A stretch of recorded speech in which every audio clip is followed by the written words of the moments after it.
മാന്യപ്രേക്ഷകർക്ക് എൻ്റെ പ്രണാമം. ഇന്നലത്തെ പത്രത്തിൽ വളരെ വേദനാജനകമായ എന്നാൽ അത്ഭുതകരം എന്നുകൂടി ചേർത്ത് പറയാവുന്ന ഒരു വാർത്ത. എത്ര പേരത് ശ്രദ്ധിച്ചു എന്നറിഞ്ഞൂടാ. എങ്കിലും കേരളത്തിൻ്റെ അന്തരീക്ഷത്തിലെ മാറ്റം വളരെയേറെ പ്രകടമാക്കുന്ന ഒരു വാർത്തയായിരുന്നു അത്. കേരളത്തിലെ ബീവറേജസ് കോർപ്പറേഷന്റെ റെക്കോർഡ് തികച്ച സെയിൽസ് ഒരു ദിവസം 45-48 ലക്ഷം രൂപ വരെ ആയിരുന്നു. പക്ഷെ ഈ പുതുവത്സരത്തിൽ വൈറ്റില ബീവറേജസ് കോർപ്പറേഷന്റെ ഷോപ്പിൽ 1 കോടിയിലധികം രൂപയുടെ മദ്യം ഒരു ദിവസം ന്യൂ ഇയറിനോടനുബന്ധിച്ച് വിറ്റഴിക്കുകയുണ്ടായി. കേരളത്തിൻ്റെ മാറുന്ന മുഖമാണോ നാറുന്ന മുഖമാണോ അറിഞ്ഞുകൂടാ. ശരിക്കും ഈ വിഷയത്തിലേക്ക് വരുന്നതിന് മുമ്പ് ഇപ്പൊ കേരളത്തിൽ നടക്കുന്ന കുറേ നന്മകളെക്കുറിച്ച് ഞാൻ അതാത് സമയത്ത് പറയാറുണ്ട്. പക്ഷേ വേദനാജനകമായിട്ടുള്ളത് ഭാരതത്തിലെ എല്ലാ സിനിമാശാലകളിലും സിനിമാ രംഗങ്ങളിലും നിറഞ്ഞു നിൽക്കുന്ന സാമൂഹിക പ്രവർത്തനത്തിൽ എന്നും മുമ്പിൽ നിൽക്കുന്ന തൻ്റെ 50ാം അഭിനയ വാർഷികമോ മറ്റോ ആഘോഷിക്കേണ്ട എന്ന് പറഞ്ഞ ആ വ്യക്തി പിന്നീട് 50ാം അഭിനയ വാർഷികം ആഘോഷിച്ച് കിട്ടുന്ന പൈസ പാവങ്ങൾക്ക് കൊടുക്കാൻ വേണ്ടി ഉപയോഗിക്കാമെന്ന് പറഞ്ഞപ്പോൾ ശരി എന്ന് പറഞ്ഞ കേരളത്തിലും തമിഴ്നാട്ടിലും ആന്ധ്രയിലും കർണാടകത്തിലും മറ്റ് ഭാഷകളിലുമെല്ലാം നിറഞ്ഞു നിൽക്കുന്ന ആ മോഹൻലാലിനെ ചീത്ത പറയുന്നത് സഹിഷ്ണുതയും ആരാധ്യനായ പരമപൂജനീയനായ ശ്രീ MT വാസുദേവൻ നായർ മറ്റൊന്നിലും പ്രതികരിക്കാതെ ഒരു പ്രത്യേക വിഷയത്തിൽ മാത്രം പ്രതികരിച്ചപ്പോൾ അതിനെതിരെ മറ്റാർക്കെങ്കിലും അവരുടേതായിട്ടുള്ള അഭിപ്രായം പറയാനായിട്ട് മുമ്പോട്ട് വരണമെന്ന് തോന്നിയാൽ അത് അസഹിഷ്ണുതയും. മോഹൻലാലിനെതിരെ എന്തും പറയുന്നത് സഹിഷ്ണുതയായി നിങ്ങൾ കേട്ടുകൊള്ളണം. ജ്ഞാനപീഠ ജേതാവ് ശ്രീ MT വാസുദേവൻ നായരുടെ വീക്ഷണത്തിലൂടെ എന്തെങ്കിലും പറയുന്നതിന് മറ്റാരെങ്കിലും എതിർത്താൽ അത് അസഹിഷ്ണുതയാണ്. ശ്രീ രവിശങ്കറിന്റെ ശിബിരത്തിനെ തടയുകയും അത് നടത്താൻ അനുവദിക്കില്ലെന്ന് പറയുന്നത് സഹിഷ്ണുത. മാതാ മൃതാനന്ദമയിയുടെ ശിബിരങ്ങളും പ്രവർത്തനങ്ങളും തടയുന്നതും സഹിഷ്ണുതയായിട്ട് നിങ്ങൾ കണ്ടുകൊള്ളണം. മാതാ മൃതാനന്ദമയിക്കെതിരെ വിദേശികളായ സ്ത്രീകൾ അല്ലെങ്കിൽ വിദേശിയായ ഒരു സ്ത്രീ അവരെന്തോ പറഞ്ഞതുകൊണ്ട് അവിടെ ചെന്ന് അവരെ ഇന്റർവ്യൂ നടത്തിയിട്ട് പത്രമാധ്യമങ്ങളിൽ അമൃതാനന്ദമയിയെ കരിവാരി തേക്കാൻ ചെയ്യാവുന്നതെല്ലാം ചെയ്തത് പത്രധർമ്മം. ഒരു പള്ളിയിലച്ഛന് 2 ജീവപര്യന്തം കിട്ടിയത് വാർത്തയേ അല്ലാതെയാവുന്നത് അത് മറ്റൊരു തരത്തിലുള്ള പത്രധർമ്മം.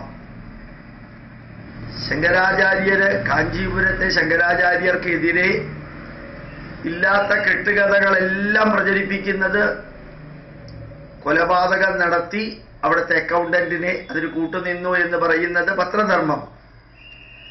850-ൽ പരം മരണങ്ങള് പോട്ട ധ്യാന കേന്ദ്രത്തിൽ നടന്നത് അന്വേഷിക്കുക പോലും ചെയ്യാത്തത് മതേതരത്വം. മാറുന്ന കേരളമാണോ നാറുന്ന കേരളമാണോ എന്നറിഞ്ഞൂടാ. ATMന്റെ മുമ്പിൽ ക്യൂ നിന്ന് കേരളത്തിൽ ആഭ്യന്തര കലാപമുണ്ടാകും. ഇവിടെ ജനങ്ങൾ ബാങ്ക് കൊള്ളയടിക്കും, ഇവിടത്തെ ജനങ്ങള് പട്ടിണി കിടന്ന് മരിക്കുമ്പോൾ പരസ്പരം കടിച്ചു കീറും എന്നെല്ലാം പ്രഖ്യാപിച്ച ഡോക്ടറേറ്റുള്ള മന്ത്രിമാരുള്ള സ്ഥലത്ത് 1 കോടി രൂപയുടെ മദ്യം വൈറ്റില ബീവറേജസ് കോർപ്പറേഷന്റെ കടയിൽ നിന്ന് ചെലവഴിച്ചിട്ടുണ്ടെങ്കിൽ ഓർമ്മിക്കുക, ആ വൈറ്റില പ്രദേശത്തിന് ചുറ്റും അത്രയുമധികം വീടുകളൊന്നുമില്ല. ഇവിടെ കുറെ കടകളും വൈറ്റില സുബ്രഹ്മണ്യ സ്വാമി ക്ഷേത്രവും അപ്പുറത്തും ഇപ്പുറത്തുമൊക്കെ കുറച്ച് ആശുപത്രികളും അതുപോലെ ബൈപ്പാസിന് ചുറ്റും പ്രത്യേകിച്ച് വീടുകളൊന്നും ഇല്ലാത്ത അവസ്ഥയും എല്ലാം ആണെങ്കിലും ഒരു വൈറ്റില KSRTC ഹബ്ബുണ്ട്. ചോറ്റാനിക്കരയിലേക്കും പർവ്വത്തിലേക്കും തുടങ്ങിയ ഡയറക്ഷനിലേക്ക് പോകുന്ന ധാരാളം ബസ്സുകൾ അവിടെ നിർത്താറുമുണ്ട്. ഇങ്ങനത്തെ ഒരു വലിയ ജംഗ്ഷനായി മാറുമ്പോൾ ആൾക്കാർക്ക് അവിടെ വന്ന് ബീവറേജസ് കോർപ്പറേഷനിൽ നിന്ന് 1 കോടി രൂപയുടെ മദ്യം ഒരു ദിവസത്തെ ആവശ്യത്തിനായിട്ട് മേടിക്കാൻ ഉള്ള കാശിന് ഒരു ക്ഷാമവും ഉണ്ടായിരുന്നില്ല. ഇവിടെ നോട്ടുകളില്ല, പൈസയില്ല.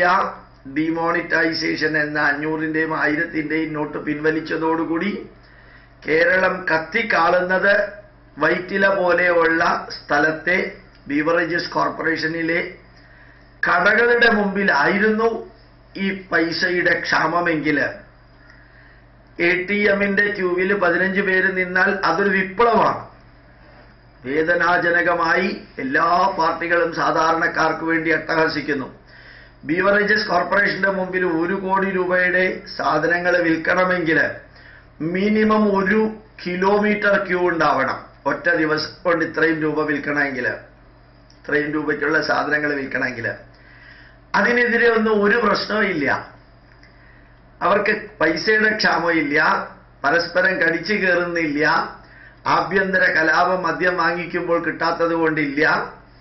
ATMന്റെ മുമ്പിൽ ക്യൂ നിന്നിട്ട് കേരളത്തെ ചതിച്ച് വഞ്ചിച്ച് പറ്റിച്ച് അവഹേളിച്ച ഭ്രാന്തനായ പ്രധാനമന്ത്രിയുടെ നടപടി വൈറ്റിലയിലെ പോലെയുള്ള സ്ഥലത്ത് ബീവറേജസ് കോർപ്പറേഷന്റെ കടയിൽ നിന്ന് സാധനങ്ങൾ ചെലവാകുന്നതിൽ ന്യൂ ഇയറിന്റെ ദുഃഖമോ അല്ല യേശുക്രിസ്തു ജനിച്ചതിന്റെ സന്തോഷമോ അല്ല ന്യൂ ഇയറിന്റെ സന്തോഷമോ യേശുക്രിസ്തു ജനിച്ചതിന്റെ ദുഃഖമോ രണ്ടും അടുത്തടുത്ത് വരുന്നത് കൊണ്ടായിരിക്കാം ഒരുപക്ഷെ അതും കൂടി ചേർത്ത് യഥാർത്ഥത്തിൽ ഇത്രയും മദ്യം ചെലവായത്. സന്തോഷിക്കുമ്പോഴും കേരളീയർ മദ്യം കുടിക്കുന്നു, ദുഃഖിക്കുമ്പോഴും കേരളീയർ മദ്യം കുടിക്കുന്നു. മകളുടെയും മകന്റെയും കല്യാണ തലേന്നും മദ്യം കുടിക്കുന്നു. വീട്ടിൽ ആരെങ്കിലും മരിച്ച അസ്ഥി സഞ്ചയനത്തിനും മദ്യം കഴിക്കുന്നു. പവിത്രമായ ദിനങ്ങൾ ആഘോഷിക്കാനും മദ്യം കഴിക്കുന്നു. വേദനാജനകമായിട്ടുള്ള അനുഭവങ്ങൾ ഉണ്ടാകുമ്പോഴും മദ്യം കഴിക്കുന്നു. പക്ഷേ കോമൺ ആയിട്ട് ഈ ഹിന്ദു ധർമ്മത്തിന് വേണ്ടിയും സംസ്കാരത്തിന് വേണ്ടിയും നമ്മളുടെ മൂല്യങ്ങൾക്ക് വേണ്ടിയും പ്രവർത്തിക്കുന്നവരെ പ്രവർത്തിപ്പിക്കാതെ ആക്കലും ഇതിന്റെ കൂട്ടത്തിൽ ഒരു പ്രവർത്തനമാണ്. കാലിന്റെ ചുവട്ടിലെ മണ്ണ് വെള്ളത്തിൽ ഒഴുകിപ്പോകുമ്പോൾ ഭയം കൊണ്ട് ആ മണ്ണ് ഒഴുകിപ്പോകാൻ കാരണമായിരിക്കുന്ന ചില വ്യക്തികളുടെ കോലം കത്തിക്കുക, അവർക്കെതിരെ ഓരോ കാര്യങ്ങൾ ചെയ്യാം, അവരെ അങ്ങോട്ട് തമസ്കരിക്കുക. പക്ഷേ നമുക്ക് വേണ്ടി വാദിക്കുന്നവരും നമ്മുടെ കൂട്ടത്തിൽ നിൽക്കുന്നവരും അവർക്ക് എതിരെ മറ്റാരെങ്കിലും എന്തെങ്കിലും പറഞ്ഞാൽ അത് അസഹിഷ്ണുതയായി, അത് ഫാസിസമായി, അത് ഹിറ്റ്ലറുടെ പ്രവൃത്തിയായി, അതിനേക്കാൾ നീചമായിട്ടുള്ളത് മറ്റാരെങ്കിലും പറഞ്ഞാൽ അത് ജനാധിപത്യമായി, അത് പത്രധർമ്മമായി, അഭിപ്രായ സ്വാതന്ത്ര്യമായി. അപ്പോൾ ആർക്കെതിരെ എന്ത് പറയുന്നു, ആരെന്ത് ചെയ്യുന്നു, അതിൽ നമ്മളുടെ വീക്ഷണം എന്ത്, അതിനനുകൂലമായിട്ട് ചെയ്യുന്നതെല്ലാം സഹിഷ്ണുത, പത്രധർമ്മം, ജനാധിപത്യം, മതേതരത്വം. അതിനെതിരെ ആണെങ്കിൽ നമ്മളാണ് തീരുമാനിക്കുന്നത് ഏതാണ് അസഹിഷ്ണുത, ഏതാണ് പത്രസ്വാതന്ത്ര്യത്തിനെതിരെ കോടാലി വെക്കല്, ഏതാണ് ഫാസിസം, ഏതാണ് മതമൗലികവാദം എന്നൊക്കെ തീരുമാനിക്കാൻ ഉള്ള അവകാശം ചില വ്യക്തികൾക്ക് മാത്രമാണ്. കൊന്നും കൊലവിളിച്ചും നടക്കുന്നവര് യഥാർത്ഥത്തിൽ അസഹിഷ്ണുതയെക്കുറിച്ച് സംസാരിക്കുക. ഇതെല്ലാം ഹൈന്ദവ ജനത അറിയണം. കാരണം ഇതെല്ലാം ചെന്ന് ചേരുന്നത് ഹിന്ദുവിനെതിരെയാണ്. ആരൊക്കെയോ ധരിച്ചു വെച്ചിരിക്കുന്നു ഹിന്ദുക്കളെന്ന് പറഞ്ഞാൽ എല്ലാവരും RSSകാരും BJPക്കാരും ആണെന്ന്. ഇപ്പൊ BJPക്കാരെയും RSSകാരെയും എതിർക്കുന്നതിന് പകരം എതിർക്കുന്നത് ഹൈന്ദവ സംഘടനകളും ഈ സംസ്കാരം പഠിച്ചു പ്രചരിപ്പിക്കുന്നവരെയുമൊക്കെ ആവുമ്പോൾ അതെവിടെ ചെന്ന് അവസാനിക്കുക? ഒരു വലിയ രാഷ്ട്രം അധികാരം തോക്കിൻ കുഴലിലൂടെ എന്നുള്ളതിന് പകരം അധികാരം നാവിൻ തുമ്പത്തും പേനത്തുമ്പത്തും ഒക്കെ ആയിത്തീരുക. നല്ല ജ്ഞാനപീഠം അവാർഡ് വാങ്ങിച്ചവർ വരെ അതിന് കൂട്ടുനിൽക്കുക. അധർമ്മത്തിനെതിരെ സംസാരിക്കാത്തവര് ഈ നാടിന്റെ തിന്മകളിൽ ഒരു ഭാഗത്തെ ഇല്ലാതെയാക്കാൻ ഒരു ശ്രമം നടത്തിയപ്പോൾ അതിനെതിരെ പ്രവർത്തിക്കുന്നതാണ് യഥാർത്ഥത്തിൽ ജനാധിപത്യവും ജനസേവനവും എന്നെല്ലാം വ്യാഖ്യാനിക്കുമ്പോൾ അതിൻ്റെ എല്ലാം പുറകിൽ എന്താണെന്ന് ചിന്തിക്കാൻ സാധിക്കട്ടെ. പ്രണാമം, നമസ്കാരം.